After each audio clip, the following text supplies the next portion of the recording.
Semua orang di keluarga Andersen tercengang. Pemindahan perusahaan, berarti sudah menemukan gedung baru.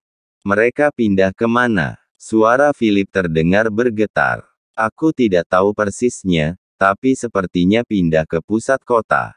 Sadie berkata, ayo pergi dan lihat. Kita harus menghentikan mereka. Philip dan rombongannya datang dengan tergesa-gesa. Akhirnya, mereka sampai di Mirage Plaza, yang hampir bersebelahan dengan dari Anhemia Center. Tempat ini adalah jantung kota.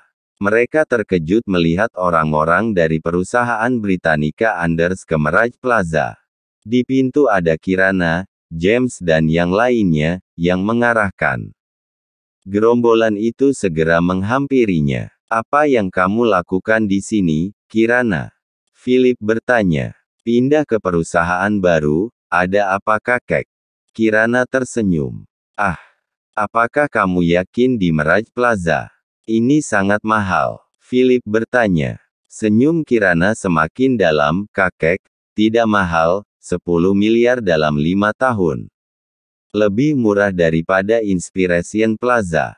Apa? 10 miliar. Ya Tuhan. Philip hampir pingsan. Keluarga Andersen hanya bisa melihat perusahaan Britannica Anders pindah, sudah terlambat untuk menghentikan mereka.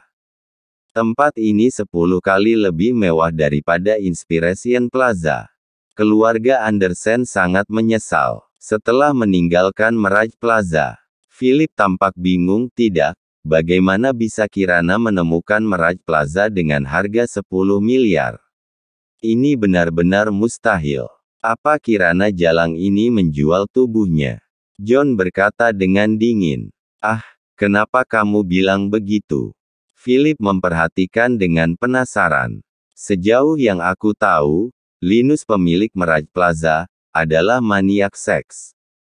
Sudah tidak tahu berapa banyak wanita yang telah dia perdayai. Asal mau tidur dengannya, dia akan menyetujui apapun. Aku pikir Jalang Kirana ini pasti tidur dengan Linus. Kalau tidak, bagaimana mungkin dia bisa menyewa dengan harga 10 miliar? Ya, pasti Kirana Jalang ini tidur dengan Linus. Pelacur ini benar-benar tidak bermoral. Semua orang di keluarga Andersen mengutuk dengan marah. Memalukan keluarga Andersen. Bajingan ini, bila tersebar, bagaimana harga diri keluarga Andersen? Philip tidak sabar untuk berbalik dan memukul Kirana. Jangan marah, ayah, kita pulang dulu dan memikirkan bagaimana menghadapi mereka, kata Joseph. Philip sangat marah, pantas saja akhir-akhir ini mengapa dia bisa mendapatkan investasi. Mereka seperti orang bodoh memberinya uang begitu saja. Ternyata karena ini. Syafirna berkata dengan getir, Kirana cantik, badannya juga bagus. Asal lelaki tidur dengannya, pasti mendengarkan permintaannya. Haha, sayang sekali si idiot Nathan tidak tahu bahwa dia sudah diselingkuhi, kata Sadie dan yang lainnya.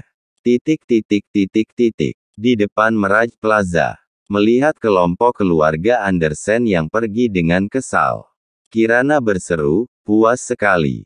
Ya, hari ini benar-benar menyenangkan. Apakah kamu melihat wajah John dan Joseph barusan? Mereka hampir menangis. Dan kakek juga tercengang. James sangat gembira. Ini adalah kemenangan nyata pertama dari Philip. Ayah, ini semua berkat Nathan. Kontrak ini dia yang dapatkan. Kalau tidak, harganya bisa 80 miliar. Kata Kirana, menantuku yang baik. Sudah membanggakan ayah ibu. James menepuk pundak Nathan. Setelah masalah Kirana beres, Nathan pulang. Jordan Group sangat sibuk 2 hari ini. Jolene hanya tidur 6 atau 7 jam sehari. Ketika Nathan datang, Jolene sedang rapat. Juga memanggilnya untuk ikut duduk. Tema yang dibahas adalah masalah pemasaran dan ambasador peluncuran produk. Produk sama sekali tidak ada masalah. Hanya fokus di publikasi saja. Untuk ambasador dan model foto, aku sudah memilih beberapa artis dan selebriti internet. Terutama Erika, seorang produk endorsement selebritas, sekali live berhasil mencetak penjualan puluhan juta barang. Sebaiknya dia yang mempromosikan. Apakah kalian ada ide masukan? Kata Jolene. Aku tidak punya pendapat, ditambah kerjasama dengan media besar untuk mempromosikannya. Dari kualitas produk kita sama sekali tidak ada masalah. Semua orang ikut menimpali. Nathan hampir tertidur ketika mendengarnya. Jolene berteriak dengan sengaja, "Bagaimana dengan Nathan? Apakah Anda punya pendapat?" Untuk konsultan teknis ini, sebagian besar orang yang hadir mencemooh. Awalnya berpikir bahwa mantan kebanggaan orang-orang ini memiliki kehebatan, tidak diduga ternyata hanya makan gaji buta seperti ini. Karena ada Jolene dan Samuel, semua orang tidak menyerangnya. Aku pikir tidak bagus. Nathan menguap. Tidak bagus. Semua orang menatapnya. Kenapa tidak bagus? Jolene ingin melihat apakah Nathan punya ide cemerlang, jadi dia sengaja memintanya untuk menghadiri rapat ini. Produk kita adalah peralatan medis. Apa gunanya meminta artis dan selebritas internet untuk mempromosikannya? Setelah mendengarkan, Jolene kecewa. 6 tahun penjara telah menggerus bakat Nathan. Promosi produk harus mencari selebriti untuk menambah publikasi produk. Sehingga lebih banyak orang dapat mengetahuinya, dan pada saat yang sama, reputasi selebriti dapat digunakan sebagai jaminan. Membuat dealer dan distributor menjadi tenang untuk memasarkannya. Memaksimalkan keuntungan. Oke, rapat selesai. Masih ada yang ingin Nathan sampaikan, tapi Jolene langsung menutup rapat. Nathan tercengang, apa maksud wanita ini? Jolene meliriknya dan mencibir, untuk rapat-rapat berikutnya kamu tidak perlu hadir. Eksekutif lainnya memandang Nathan dengan jijik. Seluruh orang mengira dia main-main. Nathan tersenyum tak berdaya. Biarkan Jolene mencoba dulu. Setelah pulang kerja, Nathan tiba-tiba teringat sesuatu. Mobil Kirana. Harus membeli mobil baru. Keesokan harinya, Nathan datang ke Jalan Banjai, tempat dealer-dealer mobil. Dia sering berkunjung ke sini 6 tahun lalu, jadi dia tahu segalanya. Tidak tahu apa yang terjadi hari ini, ada begitu banyak orang di sini. Banyak orang yang syuting, ada yang memegang alat peraga, banyak juga wanita cantik dan pria tampan, seperti sedang ada acara. Nathan mengabaikan mereka dan berjalan ke toko Mercedes-Benz. Berhenti tuan. Beberapa penjaga di pintu segera menghentikan Nathan. Hah?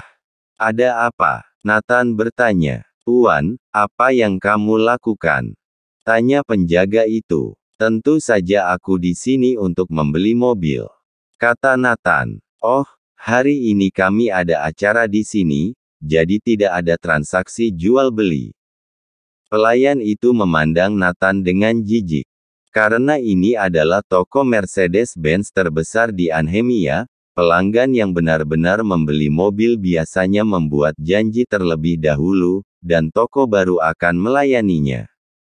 Mereka telah melakukan penjualan selama 7 atau 8 tahun, bisa langsung melihat bahwa Nathan tidak mampu membeli mobil. Orang-orang seperti Nathan biasanya datang untuk ikut bersenang-senang, melihat mobil, berfoto dan sebagainya. Orang seperti ini sehari bisa datang puluhan. Semua orang merasa kesal, jadi menolak dengan alasan ada acara. Pada saat ini, beberapa pria berjas dan sepatu kulit tiba. Pramuniaga segera menyambutnya, Tuan Wilson, Anda sudah datang. Iya, aku ke sini untuk membeli mobil. Kenapa? Apa aku masih harus membuat janji untuk membeli mobil? Salah satu pria bertanya. Pramuniaga itu segera tersenyum, tidak, Tuan Wilson, silakan masuk. Datanglah kapanpun Anda mau. Glenn berkata sambil tersenyum. Karena hari ini akan ada penjualan ratusan juta lagi. Bisa jadi penjualan miliaran. Hah? Tunggu dulu. Kenapa mereka bisa membeli mobil? Nathan bertanya dengan bingung. Ya, karena mereka mampu membelinya. Dan kamu tidak. Glenn berkata langsung. Beberapa pramuniaga lainnya juga menatap Nathan dengan ekspresi mengolok-olok. Orang seperti ini tidak membeli mobil. Mereka tidak perlu membuang waktu. Nathan berwajah muram dan berkata dengan dingin, panggil manajermu. Hehe, kamu ingin bertemu manajer. Manajer kami sibuk. Glenn mencibir. Kenapa di luar berisik? Ada apa? Pada saat ini, seorang wanita berusia 30 lebih, mengenakan setelan kantor, terlihat berwibawa. Manajer Lauren, orang ini tidak ingin membeli mobil, tapi memaksa masuk. Glenn segera menunjuk Nathan. Ketika mata Lauren pada Nathan, dia terkejut dan kemudian tersenyum, "Hei, bukankah ini Tuan Nathan?" Nathan samar-samar mengingat Lauren, dulunya seorang pramuniaga baru, dia mengerjakan semua tugas kecil untuk prosedur pembelian mobil. Pada saat itu, setiap kali melihat Nathan, hampir berlutut padanya. Sekarang dia adalah seorang manajer. Ya, ini aku, ke sini untuk membeli mobil, orang-orangmu tidak membiarkanku masuk. Kata Nathan. Lauren tersenyum, aku pikir dia melakukan hal yang benar. Kamu tidak punya uang untuk membeli mobil, mengapa harus menerimamu? Waktu kami sangat berharga. Siapa bilang aku tidak punya uang untuk membeli mobil? Nathan tersenyum. Selama dia mau, dia bisa langsung membeli ratusan dealer mobil di Jalan Banjai. Kamu bilang aku tidak punya uang. Hahaha, Nathan, jangan pura-pura kaya.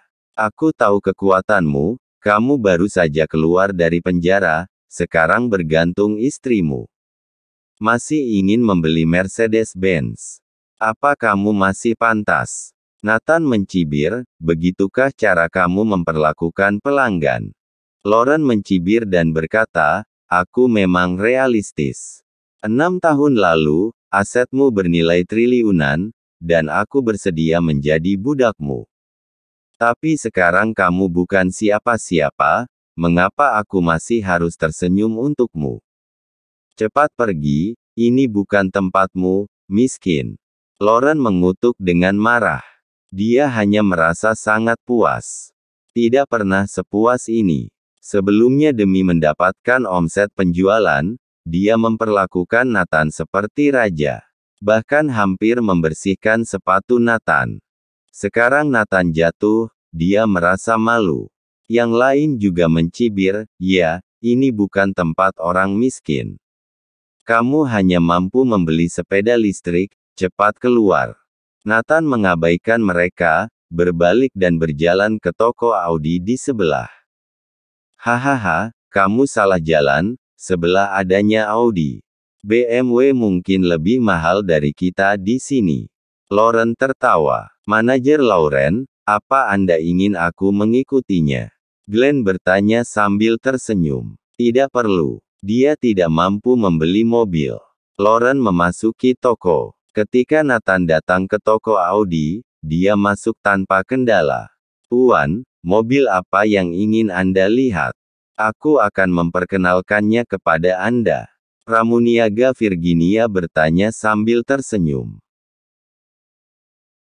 Nathan langsung mengeluarkan kartu bank hitam dan menyerahkannya, aku ingin semua mobil di toko ini. Virginia tertegun sejenak dan bertanya dengan ragu, Tuan, bisakah Anda mengatakannya lagi? Aku ingin semua mobil di toko kalian. Segera, cepat, kata Nathan. Setelah mendengarkan ini, Virginia sangat terkejut dan mengambil kartu bank hitam Nathan dengan gemetar. Apakah ini kartu hitam Amex yang terbatas di dunia? Setelah Virginia melihat kartu bank, dia merasa seperti disambar petir. Dia tahu tentang kartu ini, tidak hanya memiliki kuota tak terbatas, tetapi juga banyak keistimewaan. Misalnya, Di pesawat, jika Anda menggunakan kartu hitam Amex, penerbangan bisa putar arah demi Anda. Sekarang Virginia mempercayainya. Bertemu orang terkaya legendaris. Virginia segera memberi tahu manajer toko. Manajer beserta puluhan karyawan bergegas datang.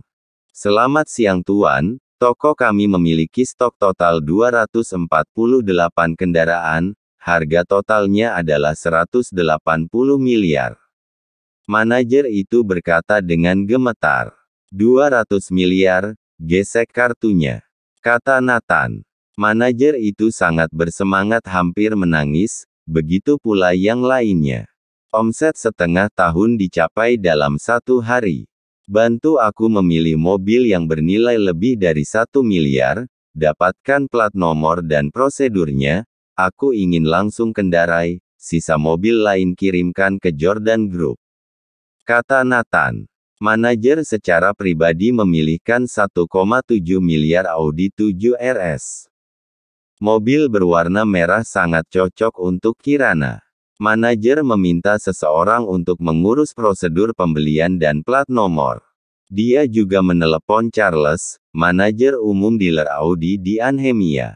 Pada saat ini, Charles sedang minum teh dengan Derek, manajer umum dealer Mercedes-Benz Anhemia. Setelah menerima telepon, Charles bertanya, "Ada apa?" "Tuan Charles, aku punya kabar sangat gembira. Baru saja seorang pelanggan membeli semua mobil di tokoku. Lebih dari 200 mobil, 200 miliar, langsung gesek kartu." Setelah mendengar di telepon, Charles melompat. Belum pernah melihat orang kaya sedermawan ini. Karena Audi bukan salah satu mobil mewah papan atas, harga tidak sampai miliaran atau puluhan miliar. Sebagian besar mobil Audi berkisar ratusan juta. Sungguh menakutkan menerima pesanan sebesar 200 miliar. Tuan Charles, aku beritahu satu berita lagi. Pelanggan ini baru saja dikeluarkan dari toko sebelah. Orang bodoh Mercedes-Benz merasa bahwa orang kaya ini tidak mampu membeli mobil, jadi mereka bahkan tidak membiarkan dia masuk. Hahaha. Charles juga tertawa ketika mendengarnya. Jika bukan karena para idiot dari Mercedes-Benz ini, mana mungkin mendapat penjualan 200 miliar. Orang-orang bodoh dari Mercedes-Benz ini melepaskan pesanan begitu besar. Charles, apa yang membuatmu begitu senang? Derek, manajer umum Mercedes-Benz, bertanya. Charles memberi tahu Derek masalah ini. Selamat, aku juga ingin bertemu dengan orang kaya seperti itu. Derek sangat iri. Pesanan sebesar 200 miliar. Charles tersenyum dan berkata, Derek, ngomong-ngomong, aku ingin berterima kasih kepada karyawanmu. Apa? Derek tercengang. Orang kaya ini pergi ke tokomu terlebih dahulu, tetapi karyawanmu menghadangnya di pintu, mengira dia tidak mampu membeli mobil, memarahinya sebagai orang miskin. Akhirnya orang kaya ini ke tokoku. Kalau tidak, aku mana mungkin punya kesempatan seperti ini. Haha. Setelah Derek mendengar ini, dia tercengang seperti disambar petir. Setelah beberapa saat, urat-urat wajah Derek meledak, wajahnya penuh ketakutan. Amarah di matanya meluap-luap. Lauren bajingan, apakah kamu tahu kesalahan apa yang kamu lakukan? Derek sangat marah dan mengutuk. Oke, aku tidak membuang waktuku lagi, aku ingin menemui orang kaya itu. Charles bangkit. Derek segera mengikuti. Ayo, aku ikut denganmu, aku ingin minta maaf. Ini bukan hanya tentang penjualan, tetapi menyinggung orang seperti itu, hidupku bisa berakhir mengenaskan. Kedua manajer umum dengan cepat menuju ke Jalan Banjai. Pada saat ini, Nathan sedang minum teh di ruang VIP toko, dikelilingi oleh 8 orang yang melayaninya, dan ada orang yang khusus mengipasi. Bahkan tadi ada yang mau memijit kakinya. Di toko Mercedes-Benz, Lauren dan Glenn bertanya, apakah kamu melihat pria miskin itu keluar? Glenn tersenyum, tidak, sudah lebih dari setengah jam. Pasti melihat mobil untuk ikut bersenang-senang, tidak akan membelinya sama sekali. Lauren tersenyum dan berkata, itu benar, setelah bertahun-tahun dalam bisnis ini, orang yang benar-benar membeli mobil tidak akan menghabiskan lebih dari 10 menit. Hanya orang-orang miskin yang akan melihatnya untuk waktu yang lama, dan akhirnya tidak membelinya. Betul, dengan sekilas aku tahu dia sangat miskin tidak akan mampu membeli mobil. Glenn tertawa. Pada saat ini, beberapa karyawan toko Mercedes-Benz masuk dengan ribut. Kenapa kalian ribut? Di mana tata krama kalian? Lauren berkata dengan ekspresi tidak senang. Manajer Lauren, tahukah kamu? Sesuatu yang besar terjadi di Jalan Banjai. Beberapa orang berkata. Lauren dan Glenn bertanya penasaran, apa yang terjadi? Sekarang seluruh Jalan Banjai memanas. Toko Audi di sebelah telah menjual semua stok 248 kendaraan sekaligus, total penjualan 200 miliar. Ini pasti pertama kalinya dalam sejarah. Sekarang semua orang ingin melihatnya.